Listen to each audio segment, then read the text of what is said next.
Hi, welcome back to the Bubbly Thoughts podcast. I'm so happy that you're here today. I hope you are getting all of the spooky vibes this month. Today I'm going to read you guys a story from No Sleep Reddit, and this will be for episode 28. So holy cow, this is wild. So what we're going to do, this is one I've never read before, which I'm super excited about. This is the middle of the day, so I am like 100% not drinking alcohol right now. Just can't friggin' do it. So Diet Pepsi for the win. Shirt is from Alaska. I went there a little while ago and bought this shirt, and one of my best friends and I, we have matching ones now. This is also the friend that I have a matching tattoo with, so I've got matching things, I guess. Anyway, so let's go ahead and dive in. This is a No Sleep Reddit story, and this one is entitled, I found a list I've never seen before in my kitchen. It's in my handwriting. It all started with an unfamiliar line of dried blood on my cheek. Where did this blood come from? Not from me. I examined my entire body in the bathroom and I couldn't even find a scrape. My head felt empty. It's not that I couldn't remember where the blood came from. I just couldn't remember anything. It all began this morning. I awoke to a ray of sunlight sitting on my eyelids. Groaning, I rotated my neck towards my alarm clock. 11 a.m. I pulled myself out of bed reflexively and walked a few feet to the bathroom. I saw the blood in the mirror and realized I couldn't remember anything. What's the word again? Amnesia. I found the answer somewhere inside my head. Standing in the empty bedroom, staring at the unmade bed, I realized that the word amnesia wasn't quite correct. Recurring dissociative amnesia. Somehow I knew that was the correct expression. The thought stuck out in my brain like the dried blood on my light complexion. Nothing else would come. My mind was a lockbox and I hadn't yet found the right key. My bedroom was empty. The blinds were drawn. A few feet from the bed stood a new-looking faux wooden desk. On top of it was a laptop. The screen was dark, but light emanated from the computer's on switch. Sleep mode. I walked out of the bedroom. The hallway outside looked so familiar. Its white walls and gray carpet felt very natural to me. My house. I meandered past a closed door. As I reached my hand out to turn the knob, an uninvited word came to my mind. Guest room. I left the door closed. Somehow I felt like what I was looking for was somewhere else. The hallway ended in a carpeted staircase. At the bottom of the stairs was a large wooden door with a glass pane. Clearly the front door. An unknown reflex guided me away from the door, towards an open kitchen and dining area. I caught a glimpse of a love seat and an armchair in a room adjacent to the kitchen, and a glass door beyond that. Living room, backyard. My kitchen was familiar as well, but it was in a particular state of disarray. Dirty dishes filled not just the sink, but the surrounding counter area. Cupboards were torn open, and a bag of sugar and cans of vegetables lay broken on the floor. The fridge was standing open, and the smell of spoiled milk poured out of it. With a hand up to my nose, I closed it. My gaze turned towards the dining room table. In a room of chaos, it was the only thing that was pristine. On it laid a sheet of notebook paper filled with writing. My list. Instinctively somehow, I knew that the contents of this sheet were important to me. As I grasped it, I discerned that all the words filling the page were not just familiar, they were mine. From the first Y on the page to the last N, I could tell it was my handwriting. I wrote everything on this sheet. I had no recollection of doing so. The list is composed of 10 items numerically placed from top to bottom. All of the letters near the top, the first 5 entries, are written in my neatest handwriting. Handwriting I somehow knew was reserved in a past life for filling in tax forms. These entries are all written in black ink with a ballpoint pen. The 6th entry is also written neatly, although it's written in blue ink, presumably at a different point of time. The 7th entry is written in red ink, a long-handed, messy script, clearly mine, but also clearly demonstrating a lack of concern with its appearance. The last 3 entries are written in a fat green marker. They're messy and rambling and take up more than half the page. My eyes scanned the page. None of it made any sense to me at first, like I was reading a foreign language. Obviously, I knew what each word meant, but it was as though they couldn't fit together. Then, one at a time, the items on the list began to trigger memories in the back of my head. Only then did I remember writing them. Number 1, your name is Travis Howie. You live at 756 Camelot Lane in Gilliman County with your wife, Rebecca. Rebecca. Some of the fog was beginning to clear. Rebecca, my wife. She had dark hair and an impossibly light complexion. No, that wasn't right. Her hair was blonde, but she had started dyeing it recently. She liked to do things like that. How long had we been married? Not too long. A few years maybe? But I'm still having a hard time remembering how many. I knew who she was and I could picture her in my mind, but I had no memories of us together. I could only picture her alone in a never-ending expanse of black. She's wearing a white dress with red roses dancing across it. She's smiling and her hair messily covers part of her face. Then I read the next entry. Number 2. You have a steel plate in your head. You sustained acute brain damage during an attempted mugging. I stumbled over backwards like I'd been pushed. My legs barely held me up. Unpleasant images and violent memories were suddenly falling back into place. My hand trembling, I reached up towards the left side of my skull. I tapped with a shaking finger. A metallic noise echoed inside. The mugging. It was in January. It had been snowing. Rebecca was with me. We were coming back from a movie. No, a play. You can't take it with you, I believe. Sorry, some of the memories are still coming back. I hadn't enjoyed the play. It wasn't nearly as funny as I had envisioned. Rebecca had loved it, particularly the old man who made fireworks in the basement. We hadn't been able to park close to the theater. We were several blocks away. I recommended we cut through an alleyway. It's Denver, I told her. It's perfectly safe. She was reluctant. She reminded me that there was a serial killer loose in the area who had yet to be identified. I ignored her protests and drug her through the alleyway. A man was waiting there. Not a serial killer, just a common thief. He had a gun. His hand was trembling. He must have been nervous. Why should he have been nervous? He was the one mugging us. Give me your wallet. There was no argument from me. I knew better than that. The purse, too. Becca's face went pale, even framed by the blonde hair. Okay, but just let me get my keys first. No, now. Please. She reached into the purse. The man raised the gun. She really was just reaching for the keys. She would later confide in me, but he must have thought she was searching for a gun of her own. I threw my body in front of her own. Then I heard a deafening bang and everything went dark. The next thing I remember is the hospital. The bullet shattered part of my skull but didn't kill me. Part of my skull was lodged in my cerebral cortex. I set the paper down. The memory had stopped there. There was part of me that thought I shouldn't read anymore, that I shouldn't let any more memories in. Instinctively, I knew the rest of the items on the list would upset me, but I couldn't stop. Number 3.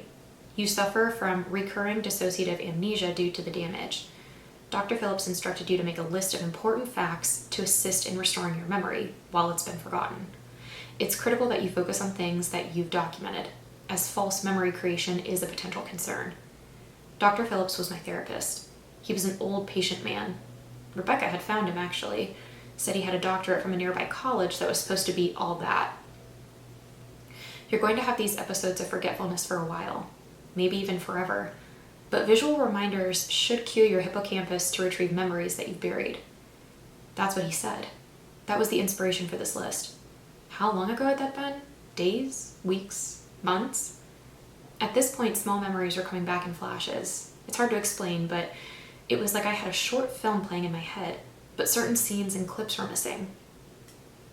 Number 4. Your amnesia is usually triggered by periods of extreme stress. It is important that you relax and keep your head clear. I looked up from the note to shambles of a kitchen that surrounded me. A puddle of juice and smashed carrots covered part of the floor. The carrots had gone brown. I still don't know how long I had been asleep. I figured that whatever created this mess must have triggered my amnesia. Were we robbed? The funny thing is, I don't remember how the mess was made. I don't remember much of anything before I was in the bathroom. I barely remember waking up.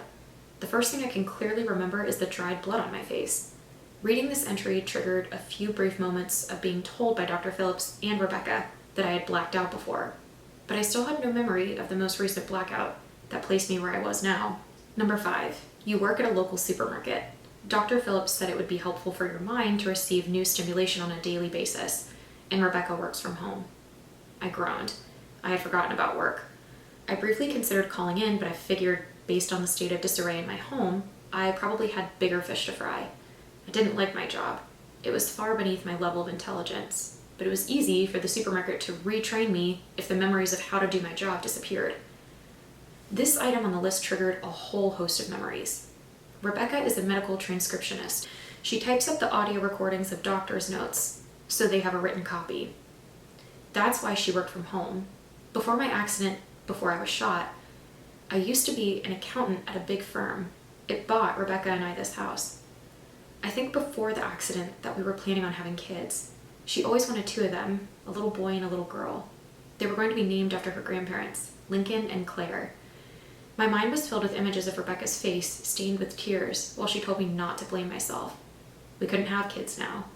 My memory loss was too big of a liability. I turned back to the paper. The next entry was the first that looked like it had been written at a different point than the rest. Number 6. In August 2016, your cousin Scott moved in with you and Rebecca. He works out of your home as well. Scott. Scott is my only living family member. The rest died in a car accident when he and I were just kids. We actually hadn't seen each other in years, but he sought me out after the mugging. He's always kind of been a burnout, but the kind of burnout who had insane computer programming skills. That's what he did from home. Scott was nice enough to offer to help take care of things after my injury, although I always felt like he was just using the opportunity to move into a nicer house. Still, he helped me with the chores, and he took care of stressful things that the doctor had recommended I stay away from, like paying bills. Rebecca thought it would be nice to have someone else bringing money into the house, although she was wary at first because she had never heard about him before. Scott and I were never very close, and like I said, we didn't see each other often. At this point, it occurred to me exactly how alone I was. There was no movement or creaking throughout the house, just suffocated silence. If Rebecca and Scott both work from home, shouldn't they be here? I stood up from my kitchen table and tiptoed into our living room. It was in shambles as well. The 2 chairs I had seen previously were in fairly good condition, but the rest of the room was a wreck. A flat screen lay overturned on the floor. Dark glass blended indeceivingly with the carpet. In the corner of the room, propped neatly against the stucco wall, was a long piece of wood with a large metal head. A sledgehammer. The head of the hammer was a rusty burgundy. The carpet beneath the hammer was distinctively different than the cream color of the surrounding carpet. It was dried brown, crimson color. Blood. Something bad had happened in this house. I looked at the glass door that led to our backyard. Blinds were drawn, blocking the outside. There was dried mud on the floor surrounding the door. The corners of my vision were starting to go gray. My head felt heavy, and I had an overwhelming urge to lie down. My own voice started screaming in my head, trying to reason with me. No, don't go to sleep. But I'm so tired. It's the stress. It's triggering another blackout. You need to take a breath and relax. My chest was heaving and my breaths were sharp and irregular. Hyperventilating. I took a deep breath. The gray in my vision began to fade. Air filled my lungs and my heart began to beat in a more regular rhythm. After a few minutes, I felt normal again. I stood up slowly and returned to the kitchen table. Some part of me knew that I had to finish reading and understanding the list. Number 7. Does Rebecca still love me? Tears welled in my eyes. We had been having problems. Visions of Rebecca and I yelling filled my head. I'm sorry. I just can't keep it all straight. I'm doing my best. This is your best, Travis? I'm trying to remind you who I am. I'm tired of getting calls from the police because you've fallen asleep on the side of the road. I didn't ask for this. I'm doing my best to provide for us. Provide for us? The only one who does anything to provide for us is Scott. Fuck Scott. Rebecca and I are standing in the kitchen and yelling at one another. There are multiple memories like this. She and I fighting about my amnesia. Some of them I can tell we're fighting about, some of them I can't. Scott is usually a topic of conflict, but it isn't always clear why. I kept staring at the list. The next item was the first written in that chaotic green marker. Green bled in the tiny veins on the paper, creating a frantic, unearthly looking in my writing. Number 8. Rebecca and Scott are getting really close. They're probably fucking while I'm at work. I hate myself. I hate myself. I'll kill us all. Paranoia, depression. Both of those things had become notable staples in my recent existence. Rebecca was usually cold to me.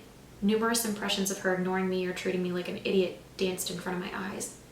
I remembered the nervousness in my stomach while I stood bagging groceries, thinking of them alone together. The pain of how that felt still hurt. I realized that I was crying. All these painful memories were coming to the surface at once. I'll kill us all. I had written that. Had I killed my wife and cousin? I couldn't remember. I remember being so upset at the two of them, but I also remember still feeling all the love for Rebecca. I couldn't have killed them, could I? Then an unfamiliar word fought its way to the surface of the conflicting ideas in my head. Guest room. I practically ran up the stairs. The memories were starting to come back, but I wanted to see it myself before they did. The guest room door remained perfectly closed. With the blank walls inside it and immaculate clean floors beneath it, it was a visage of white. When I threw the door open, my vision filled with red. The bed was smeared in red. The walls were smeared in red, even the fucking ceiling. There was blood blanketing most of the room. It was old, dried blood. All I could smell was the sickening scent of iron. I felt pressure rise in my chest. I could remember the sound of a hammer hitting something soft and wet. I could remember a scream, a woman's scream. Rebecca. I held my hand over my mouth and pulled myself out of the room. I struggled to keep my composure. Gray clouds were already beginning to fill my vision, but I was struggling to keep myself calm. If I had killed Rebecca, I wanted to be sure. There was no body in the guest room. I had no recollection of where I might have hidden it. It took me almost 15 minutes to get back to the kitchen. Every few steps I had to stop and calm myself down. The minute details of Rebecca's death kept replaying in my head. Eventually I made it. I picked up the note, intent on finishing it. Number 9. Rebecca is in the garden. The dirt around the back door. She was buried in our garden. Rebecca loved the garden so much. Before my accident, we used to spend hours every weekend planting and watering. It was so peaceful out there. She loved planning what we were going to grow every year. Tomatoes, strawberries, rhubarb. It made perfect sense to bury her somewhere that she truly loved. I can see her in my mind. She's wearing a white dress with red roses dancing across it. The muscles around her mouth have relaxed and fallen into a macabre smile. Her hair is caked with dirt. Shovels full of dirt cover her body one by one. I could go outside and look for the body, but it would be pointless. I'm certain that she's there. By this point, it had taken me almost 2 hours to understand this whole list. It was barely a page, yet reading it felt like I had read a whole book. There was only one item left. I was confident that I had murdered Rebecca, maybe Scott too. I knew that I needed to call the police and confess. But first, I finished the list. Number 10. It's not what it looks like. Check the computer. This item made no sense to me. I remembered the computer in my room, but nothing else. Still, I had to know what it meant. Going back upstairs was difficult. Walking past the open door to the guest room nearly sent me overboard, but I survived it. I stood in my bedroom, where I had first come to the realization that something was off. Where I had first found the blood on my face, and that sent me spiraling. The computer was still on, sleep mode, like I had initially thought. There was no passcode. When I clicked the power button, it sprang to life. The desktop was clear except for a single icon, Google Chrome. I clicked on it. It brought me to the generic Google search screen. There were 2 bookmarks, 2 different news articles. I dragged the cursor to one and opened it. A headline blared on the screen. Gilman County Crusher still at large. The story detailed a serial killer in our area. He was famous for breaking into women's homes. He would tie them up, torture them, and then murder them. Police were baffled by him. He'd gone months without capture despite the horrific scenes he left in people's homes. His signature was crushing the skulls of his victims with a sledgehammer. Sledgehammer. There was a sledgehammer in the living room. I shivered. I couldn't be the Crusher, could I? I had no recollection of doing anything like that. So far, whenever I read something that had meaning to me, it triggered a flood of memories. But I didn't remember killing anyone. I clicked on the other bookmark. It was a news article from 15 years ago. An obituary detailing an accident. Family dies in freak auto accident. This article brought back memories by the dozen. Images of my family's van sliding on ice, crashing through a highway divider, hitting a car going the other direction. Another boy is sitting adjacent to me in the seat. He's my age. The car hit us on his side. His body was crushed. I remember watching him crumple and fold into a knot of gore and metal. I remember the funeral. Standing with a police officer at my side, tears running lines down my face. I remember burying them all. My mother, my father, my aunts, my uncles, all dead. And the boy on the seat next to me, my cousin Scott. Fuck. That was just a draft. Sorry for the drama. just a draft from the air. And the boy on the seat next to me, my cousin, Scott. I was the only survivor. The article confirms what I've said. It lists the names of the deceased, including Scott Howie. How could he have been living here with us then? Who was the person that had moved in with us? I picked up the note again. Again and again I read it, searching for any clue that might explain what happened. My eye caught item 3 of the list. It's critical that you focus on things that you've documented. A false memory creation is a potential concern. False memory creation. It clicked. The person living with us, the person I had told my wife was a long-lost cousin of mine, the person who spent all day alone with Rebecca while I was at work worrying, he wasn't really my cousin. But he was convincing. I remember watching him tie Rebecca down to the bed, the stress already causing my vision to go dark. I remember the hammer. I remember her pleading, begging me to stand up and help. I remember tears covering my cheeks and feeling absolutely powerless. I remember Scott cackling madly as he swung the hammer against her again and again. I remember the sick noise of bones cracking and Rebecca screaming in pain. I remember her shrill, ear-piercing scream, and then it goes black. I think I figured out what happened. This serial killer person, he convinced me that he was my long-lost cousin. There are suddenly memories of when I first met him. He came to the hospital right after the accident. No one else was there at the time. He brought flowers, red tulips. We talked about the injury and my family.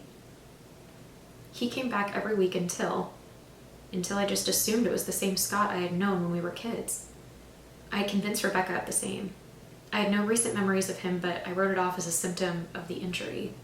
She was under too much stress to really question it. He murdered Rebecca.